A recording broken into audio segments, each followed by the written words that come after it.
چکا. میں کیسے میں نکما سمجھتا ہوں اس امیر المؤمنین کو, اس پردھان منتری کو. میرے بھائیوں, امیر المؤمنین سن رہے, عمر فاروق سن رہے ہیں, لیکن آواز جواب نہیں دی. اگر آج کی تاریخ میں ان موجودہ وقت کے حکمرانوں کی غلط پالیسی پر اگر کوئی آدمی آواز بلند کرتا ہے تو اس کو UAPA کے تحت یعنی بھارت کے اگینسٹ میں یعنی دیش دروہی کے کیس میں اندر ڈال دیتے. امیر المومنین چاہتے تو اس کے ہاتھ میں ہتکڑی ڈال کر قید خانے میں ڈال دیتے, لیکن نہیں, کھانا بنا رہے ہیں. اس کے بعد کچھ دیر کے بعد اندر میں امیر المومنین کی اہلیہ نے کہا کہ یا امیر المومنین, اپنے دوست جو آپ کے ساتھ بیٹھے ہیں ان کو خوشخبری سنا دیجئے کہ ان کو لڑکا پیدا ہوا. تب اس آدمی کو پتا چلا یہی امیر المومنین ہے. اب ان کے رونگٹے کھڑے ہو گئے ڈر سے. امیر المومنین نے کہا کہ ڈرو مت, مجھ سے غلطی ہوئی کہ میں تمہاری مدد کو دیر سے پہنچا. اٹھاؤ امریکہ والو, اے تمہارے پاس کوئی ایسا امیر المومنین, اے تمہارے پاس کوئی ایسا نظام حکومت کو چلانے والا کہ راتوں کو جا کر دیکھ رہے ہو, گھروں کے اندر دیکھتے ہو کہ کون تکلیف میں ہے, کس کو اندر آواس نہیں ملا, کس کو بردھا پینشن نہیں ملا, کس کو کون سی سرکاری فنڈ کس کو پراپت نہیں ہوا ہے, کوئی دنیا میں نہیں ہے. عمر فاروق نے کہا کہ بھیا غلطی ہو گئی, ہم کو پہنچنے میں دیری ہوئی ہے, اور کوئی ضرورت ہو تو بتاؤ, میں معافی کا طلبگار ہوں. 6 ملکوں کا PM, 22 لاکھ مربع میل کے علاقے کا حکمران, ایک آدمی جو شکایت کرتا ہے تو کانپنے لگتے ہیں. لیکن میرے بھائیوں کیا کیا انہوں نے؟ یہ اسلام کی, صرف اسلام کی خاصیت ہے کہ اسلام کے اندر اگر حکومت کرتے ہیں تو کیسے کرتے ہیں, آؤ دکھاتے ہیں اسلام کے پلیٹ فارم کے اندر. لیکن موتی سنگھ نے کیا کہا, اتنا مارا اتنا مارا اتنا مارا, بیچارے کو اپنا گاؤں چھوڑ کر جانا پڑا. جیسے ہی آرڈر دیا مارنے کا وہ گاؤں چھوڑ کر گیا. سینے میں درد شروع ہوا, اللہ کی لاٹھی میں آواز نہیں ہوتی. ہمیں انشاءاللہ وشواس ہے کہ بھارت بر صغیر کے اندر ٹوپی داڑھی والوں کو جو مارا جاتا ہے, جن کے ہاتھ اٹھے ہیں, ایک نہ ایک دن اللہ تبارک و تعالیٰ ان سے اللہ تبارک و تعالیٰ ان کو ان کے کیے کا سزا ضرور دے گا. ہمیں اللہ کی ذات پر بھروسہ ہے, ہمیں اللہ تبارک و تعالیٰ کی قدرت کاملہ پر مکمل طور پر یقین ہے. اس لیے کہ ایشور کہتا ہے, پاپستھاستے پرت شانتی امروپم بھینکرم, پاپ کرو گے تو سزا بھگتنی پڑے گی, نرک جاؤ گے سورگ نہیں جاؤ گے. تو جب وہ آدمی گیا, موتی سنگھ کے سینے میں درد ہوا, اتنا درد ہوا پریشان ہو گئے. 1 مہینے تک ڈاکٹر کو بلایا, حکیم کو بلایا, نہیں ہوا. اس وقت کا سب سے مہنگا حکیم محمود خان دلی سے, اس وقت ان کی 1 گھنٹے کی فیس 1000 روپے تھی اس وقت کی, یعنی ابھی کی 1 لاکھ روپے. 1880 کی بات ہے. تو وہ بلائے گئے. جب بلائے گئے تو انہوں نے بھی نبض پکڑ کے کہا. اس وقت نبض پکڑتے تھے, ایسے ٹریٹمنٹ ایسے ہوتی تھی. آج تو ڈاکٹر بنتے MPBS MD, جائیے جونگی پور میں کہیں پہ کسی کلینک میں, تو وہ پہلے آپ کو ٹیسٹ لکھوائے گا, بلڈ ٹیسٹ لکھوائے گا, یورین ٹیسٹ لکھوائے گا. اس کے بعد جب رپورٹ آئے گا تب کہے گا آپ کو یہ بیماری ہے. پہلے ایسا نہیں ہوتا تھا. پہلے تو حکیم صاحب ہاتھ پکڑے, بتا دیا کہ یہ بیماری. تو ہم محمود خان نے جب ان کا ہاتھ کو پکڑا تو کہا کہ یہ بیماری مجھے سمجھ میں نہیں آ رہی. وہ بیماری نہیں تھی, وہ اللہ کی مار تھی اس میں, جو اس نے غریب کے اوپر مارا, اتیاچار کیا تھا. اسی لیے میں کہتا ہوں ظلم پھر ظلم ہے, خون پھر خون ہے, کسی کا بھی ہو, دلت کا ہو, ہندو کا ہو کہ مسلم کا ہو, جب ٹپکتا ہے تو وہ جم جاتا. ظلم پھر ظلم ہوتا ہے, جب وہ بڑھتا ہے مٹ جاتا آٹومیٹیکلی. اللہ کا یہ نظام دیکھ لیجیے, قارون, نمرود, شداد, حامان, فرعون, ظلم بڑھا خود مٹ گئے. نام لینے سے پہلے آدمی گالی دیتا. اس کے بعد پھر ایک غلام نے کہا کہ جہاں پناہ اگر غلطی معاف کی جائے تو میں ایک بات آپ سے کہوں, بہت بڑی بات کہنے جا رہا ہوں آپ کو، جن سے دشمنی ہے انہی کے تعلق سے۔ انہوں نے کہا کہ بولو، موتی سنگھ نے کہا کہ تم کچھ بھی بولو، میرا درد کم ہونا چاہیے۔ انہوں نے کہا کہ ایک امام صاحب رہتے ہیں جنگی پور مسجد میں، وہ امام صاحب سنا ہے کہ بہت مدد کرتے ہیں، کسی کا درد ہوتا ہے تو وہ دعا کرتے ہیں اللہ سے تو ان کا درد ختم ہو جاتا۔ انہوں نے کہا کہ جاؤ پکڑ کر لاؤ، لیکن اس غلام نے کہا کہ جہاں پناہ آپ اپنی جگہ پر بادشاہ ہیں، وہ اپنی جگہ پر بادشاہ ہے، آج آپ غلام بن کر آپ کو جانا ہوگا۔ بادشاہ پہنچا، پہنچنے کے بعد خبر بھجوائی کہ بادشاہ امر سنگھ آئے، موتی سنگھ آئے۔ تو امام صاحب نے کہا موتی سنگھ آئے ہو کہ کرن سنگھ آئے ہو؟ موتی سنگھ سے جا کر کہہ دو کہ دوپہر سے پہلے میں کسی بھی بادشاہ سے نہیں ملتا۔ اس نے کنڈیشن کیا لگائی تھی کہ میں دوپہر سے پہلے کسی بھی مسلمان کا چہرہ نہیں دیکھنا چاہتا۔ تو وہی چیز الگ طریقے سے امام صاحب نے کہے کہ جاؤ بتا دو اس بادشاہ کو کہ میں دوپہر سے پہلے کسی بھی بادشاہ سے نہیں ملتا، لیکن درد سے کرانا چلا رہا تھا۔ امام صاحب نے کہا ٹھیک ہے بلا لو۔ آ کر کہتا ہے کہ امام صاحب میری درد کو دور کر دیجئے، امام صاحب میری تکلیف دور کر دیجئے، میں مرنے کے قریب ہوں، میں مرنا نہیں چاہتا ہوں۔ انہوں نے کہا کہ تم بے وقوف ہو، مجھ سے کیوں کہتے ہو، میں تو کچھ بھی نہیں کر سکتا۔ اس سے ایک سبق یہ بھی ملتا ہے کہ جو لوگ کسی انسان سے دعائیں مانگتے، جو لوگ کسی پیر سے، جو لوگ کسی اللہ کے ولی سے منتیں پوری کروانے کی کوشش کرتے ہیں، یو آر رانگ، غلط ہے، یہ قرآن کے حدیث کے عقیدے کے خلاف ہے۔ اگر آپ کو مانگنا ہے تو اللہ سے مانگیے۔ تب اس نے کہا کہ میں آپ کا پیر پکڑتا ہوں، میں اسی اللہ سے مانگتا ہوں کہ دعا کیجیے اللہ تبارک و تعالیٰ میرے درد کو دور کر دے۔ وہ مولانا صاحب امام صاحب نے دعا کر دی کہ اللہ شرمندہ ہے، توبہ کر رہا ہے اپنی تمام غلطیوں کا، یہ توبہ استغفار کر رہا ہے، جو اس نے ظلم کیے ہیں یہ نہیں کرے گا۔ اے اللہ اس کے حق میں اس کے منشے کے مطابق آپ اپنے منشے کے مشیت کے مطابق صحیح فیصلے فرما۔ اسی دن سے اس کا درد کم ہونا شروع ہو گیا، کنٹینیو 1 مہینے تک آنے لگا۔ وہ ڈیلی آتا تھا، 1 گھنٹے رکتا تھا پھر چلا جاتا تھا، ایک دن آدھا گھنٹہ رکا جانے لگا۔ تو حکیم مولانا صاحب نے کہا، امام صاحب نے کہا کہ موتی سنگھ آج کیوں جا رہے ہیں اتنی جلدی؟ انہوں نے کہا کہ ہم نے اپنے ایشور کی پوجا نہیں کی، جا کر پوجا کروں گا۔ تب کہہ رہے ہیں وہ حکیم صاحب کون سے ایشور کو مانتے ہو؟ انہوں نے کہا کہ شری کرشن جی کو۔ کہا وہی بانسری والے؟ کہا انہی کو۔ کہا کہ کبھی دیکھا؟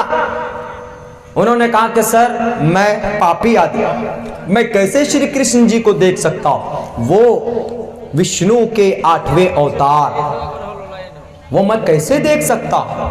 کہا کہ اچھا دیکھنا ہے؟ کہا یہ کسی حدیث میں قرآن کی مضمون نہیں بتا رہا، یہ صرف ایک ہسٹری ہے، ایک اتہاس ہے جو 1880 کے بعد لکھی گئی۔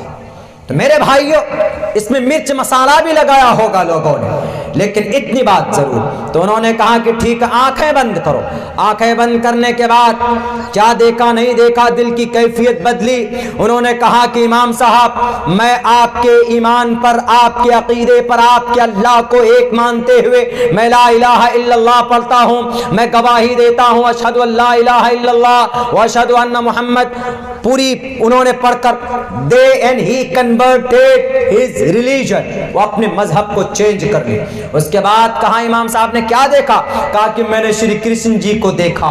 شری کرشن جی نے کہا کہ کیا تم پڑے ہو ان دیوی دیوتاؤں کے چکر میں؟ وہ امام صاحب کی جو شریعت ہے، ان کے پاس جو قرآن ہے، ان کے پاس محمد رسول اللہ کی حدیث ہے، تم ان کو ایکسپٹ کرو، ان کو تم فالو کرو۔ اسی لیے جو چیز میں نے آج تک نہیں دیکھی وہ آپ نے کہا کہ آنکھیں بند کرو تو دیکھ لو گے۔ صورتحال جو بھی رہی، بہرکیف میں صرف ایک بات سمجھانا چاہتا ہوں کہ ایک ظالم بادشاہ کیسے پھرتا ہے، اور پھر کیسے جب وہ حقیقت کو سمجھ جاتا ہے، جب وہ کلمے کو قبول کر لیتا تو کسی سے بھی ٹکر لے لیتا۔ اور آج کے بجرنگ دل، Shiv Sena, V H P کو بتانا چاہتا ہوں میں کہ موتی سنگھ کے کندھے پر کس نے بندوق رکھا تھا، کس نے تلوار رکھی تھی کہ کلمہ قبول کرو؟ کسی نے بھی نہیں۔ میں اس کو ثابت کرنا چاہتا ہوں، میں اس کو سدھ کرنا چاہتا ہوں۔ تو مولانا صاحب نے کہا کہ ٹھیک ہے، کسی نے ظلم زبردستی تو نہیں کی؟ کہا کہ نہیں سر، قبول کر لیا۔ آ گئے اپنے گھر میں۔ اسلام کا پرچار ہمیشہ سے اچھائی سے ہوا۔ ڈاکٹر ذاکر نائک جب اسپیچ دیتے تھے عقیدہ اسلام کی حقانیت وحدانیت کے تعلق سے، تو لوگ خود بخود آتے تھے، خود بخود کہ sir I want to convert my religion, میں اپنے دھرم کو بدلنا چاہتا ہوں into Islamic concept, Islamic concept کے مطابق۔ ڈاکٹر ذاکر نائک نے کسی کے اوپر ظلم زیادتی کی، کسی کو جیل میں ڈالا، کسی کو پریشان کیا؟ نہیں۔ جب انہوں نے بیان کرنا شروع کیا، اسلام کی وحدانیت کو لوگوں کے سامنے رکھا، تو لوگ جو تھے، سب لوگ بیوقوف نہیں ہوتے ہیں، اچھے بھی ہوتے ہیں لوگ، تو سب لوگوں نے سوچا کہ نہیں، Islam is the truth and Islam is a real religion, اچھا سب سے بہتر دھرم یہی، خود سے قبول کرنے لگے۔ یہاں کے کچھ لوگوں کو لگا کہ اگلے 5 سال میں تو آندھی آ جائے گی، پورے دیش میں روکنا مشکل ہو جائے، اس لیے فوراً کچھ کرو۔ تو ان کے چینل بند اور ان کی جگہ جگہ پہ چھاپے ماری کیے گئے، بند کر دیا گیا۔ اور ڈاکٹر صاحب کے اوپر UAPA کے تحت بم پھٹتا ہے ڈھاکہ میں، اور الزام لگتا ہے ڈاکٹر صاحب کو بھارت میں۔ بتائیے، ڈھاکہ میں بم پھٹا، بھارت میں ڈاکٹر صاحب کا پتہ لگا لیا، اور یہ پلوامہ میں اٹیک ہوتا ہے تو پتہ یہ نہیں چلتا، مالیگاؤں میں بم پھٹتا ہے تو پتہ ہی نہیں چلتا، دلی میں دنگا ہوتا ہے تو پتہ ہی نہیں چلتا ہے کہ کس نے دنگا کرا ہے، وہاں ڈھاکہ میں بنگلہ دیش میں پھٹا اور یہاں پتہ لگا لے۔ واہ رے واہ، یہ ایسی کیا بے وقوف بنایا ہے بھارت کے لوگوں کو۔ میرے بھائیوں، خود سے اسلام ہے ہی اتنا اچھا کہ لوگ مجبور ہو جاتے ہیں قبول کرنے پر۔ تو موتی سنگھ خود سے اسلام کو قبول کیا، اور جب وہ آیا اپنی گدی پہ تو لوگوں نے مخالفت کی، لوگوں نے کہا کہ موتی سنگھ تم کرسی پر نہیں بیٹھ سکتے، تمہارا نام عبدالواسع خان رکھا گیا ہے، تم بددین ہو چکے ہو، تم کلمہ والے ہو گئے ہو، تم قرآن والے ہو گئے ہو، اسی لیے اب تمہیں اس گدی پر بیٹھنے کا کوئی ادھیکار نہیں۔ اس وقت کی جو کونسل تھی، اس وقت کی جو ممبران تھے، انہوں نے ایک میمورنڈم لکھا برٹش گورنمنٹ کو، برٹش گورنمنٹ کے پاس، برٹش ریزیڈنٹ کے پاس بھیجا گیا کہ یہ موتی سنگھ اپنا یہ پاگل ہو گئے ہیں، یہ بے وقوف، یہ ان کے اوپر جادو کر دیا ہے کسی نے، یہ اپنا مذہب بدل چکے ہیں، یہ قرآن والے ہو گئے، یہ ٹوپی اور داڑھی رکھنے لگ گئے ہیں، اسی لیے ان کو ہٹایا جائے کرسی سے، ان کو بے دخل کیا جائے۔ میرے بھائیوں، یہی موتی سنگھ ہیں جن کو کرسی سے جب ہٹایا گیا، کیس عدالت میں پہنچتا ہے تو کچھ سمے لگتے ہیں، تو اسی بیچ میں موتی سنگھ کو گاؤں سے باہر نکال دیا گیا۔ گویا کہ موتی سنگھ نے امام بخاری علیہ الرحمہ کی سنت کو زندہ کیا، امام بخاری کو بھی گاؤں سے باہر نکالا گیا تھا، محمد الرسول اللہ کی سنت کو زندہ کیا، محمد کو بھی اپنے گاؤں سے مکہ المکرمہ سے ہجرت کرنے پر مجبور کیا گیا تھا۔ موتی سنگھ سمندر کے کنارے پہنچتے ہیں، کھانا خود سے بناتے ہیں اور کھاتے ہیں۔ کچھ دن کے بعد جب فیصلہ آیا ہے، برٹش ریزیڈنٹ جب وہ ڈیسیژن لے کر آتا ہے، ججمنٹ لے کر آتا ہے، اور وہ کہتا ہے کہ موتی سنگھ عرف عبدالواسع خان کو کرسی پر بٹھایا جائے۔ اب ان کا نام مہاراجا موتی سنگھ نہیں، بلکہ برٹش گورنمنٹ نے کہا کہ ان کا نام موتی سنگھ اب عرف میں عبدالواسع خان ہونا چاہیے، اور ان کو ان کی کرسی ملنی چاہیے۔ لوگوں نے اعتراض کیا کہ کیوں؟ کہا کہ کرسی کا معاملہ الگ ہے، کانسیپٹ اور عقیدے کا معاملہ الگ ہے، اس کا کرسی سے کوئی رشتہ نہیں۔ یہ راجپوت تھے تو راجپوت کی حیثیت سے یہ راجپوت موتی سنگھ عبد الواسع ہو گئے۔ تم اگر اپنے ایشور کے سامنے کھڑے ہو کر اوم بھوربھوہ سواہا تتسویتو ورنیم بھرگو دسی پڑھتے ہو تو ان کو حق ہے وہ اوم بھوربھوہ سواہا کے بجائے الحمدللہ رب العالمین پڑھے گا۔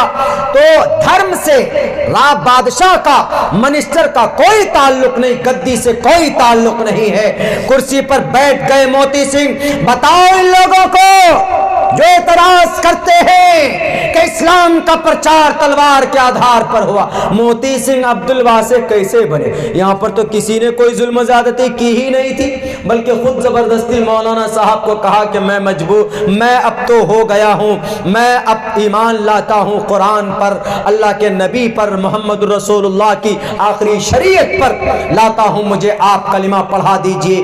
I want to convert my religion because I was used to and spend a lot of time of my life in the bad thing and misunderstanding disbeliever and pagans۔